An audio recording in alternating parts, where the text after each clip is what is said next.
This debate that we're having today has been sparked by an article that you wrote, specifically saying that that's, as a term, pretty, is something that you won't use your 7-year-old. Why do you think it's such a bad term to use for her? I think that there is a lot of pressure on specifically women to look a certain way, and that's not when they're little, that's when they're slightly older. And when we look at the rise of social media, we look at the rise of plastic surgery and the pressure on children or on young people. For me, I think when you're a parent, you have a unique opportunity to tell them what is important in life and what's not important in life. And I don't for 1 minute make my daughter feel good about how she is as a person. But if we constantly tell our children that they're beautiful, that they're pretty, they go away thinking, actually, pretty is really important, how I look is really important, and the world is only going to drum that in into them more. I think it creates self-esteem and it creates confidence, it builds confidence. I know for my children, when they look at me and I've made an effort, or even if I'm not... Being called generous, does that not increase their self-confidence? Yeah, as well, but I think it's all about balance. It's definitely all about balance, and you can have both. You can tell your daughter that they're pretty, but also you can encourage them and praise their efforts as well. You've put your makeup on, you've done your hair. If you don't care, if you don't think it's important how people view you, why are you?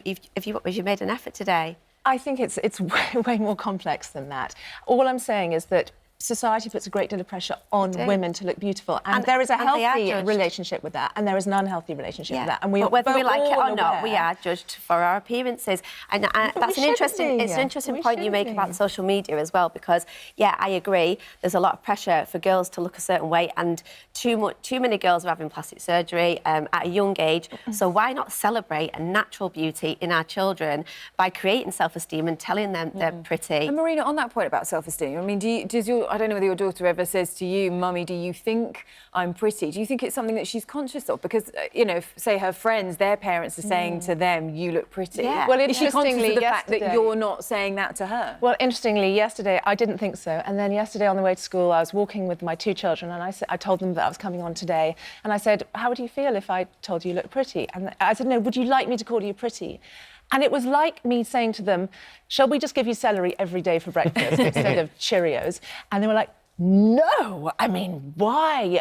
I'd much rather you called me generous and kind and tenacious than pretty. It means nothing to them. You can have both. I think there's a balance, and as parents, we it will need come, to. Though. It will come. It's like not giving your children sugar and saying that you're not celebrating sugar. Pretty, they all come in the same bracket. How many words are you prepared to eliminate to take away from them by?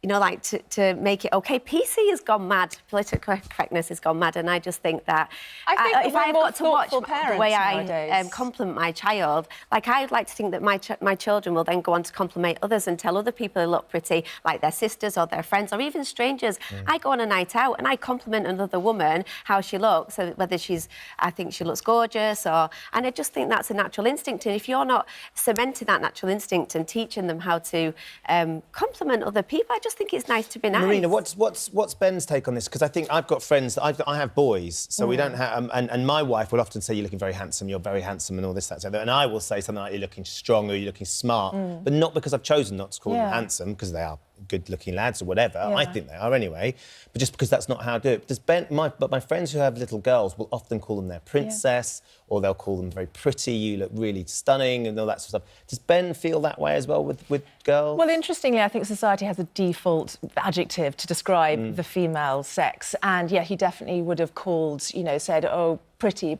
But I read my article to him before it was published, because whenever I write about the family, I do check it with everyone. And he was like, no, you're totally right. That makes such a difference. And actually, he would often send me texts saying, you look pretty. And then he made a whole joke. He's like, oh, no, not pretty. Not pretty. I mean, you've got to watch on what you're saying. It's crazy. But is it something about that word in particular? I mean, I've got a 3-year-old daughter, and I would sort of say to her, my beautiful girl, my gorgeous girl, I wouldn't say you look pretty as such. And do you think there is something about that word in a sense? I think so. For me, pretty means just how you look. For me, beautiful and gorgeous encompasses a whole lot of other attributes that I really love to celebrate. And I'm not saying that I don't care what my children look like. I mean, in effect, what mean the same thing though, don't they? Well, no, actually, totally not. They're different words. They mean different things, but that's your opinion and that's my opinion.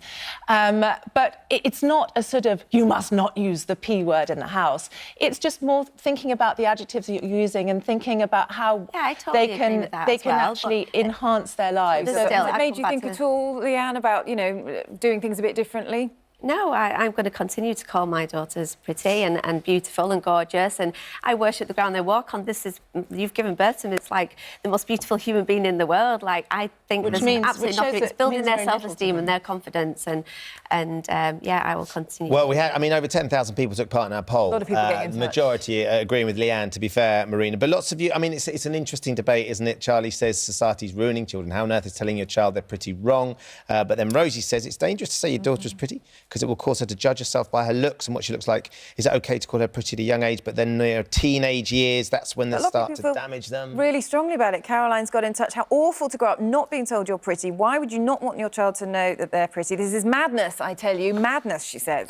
But your point, Marina, of course, you find other ways of praising them they will get as much from. You know, and there's a lot of research on this that, you know, if children are told they're pretty a lot during the early years of their life, they grow up attaching a lot more importance to the physical aspects of how they look as opposed to the integrity of who they are. And that resonated with me. It was when I read that research, I thought, hang on a minute, I don't need to use the word pretty. I can use a whole spectrum of other adjectives that I think will get my children to grow into what makes a person beautiful after reading the article. And she said being kind. Yeah, I tell her she's pretty, I tell her she's beautiful. It's not affected her ability to see the inner beauty.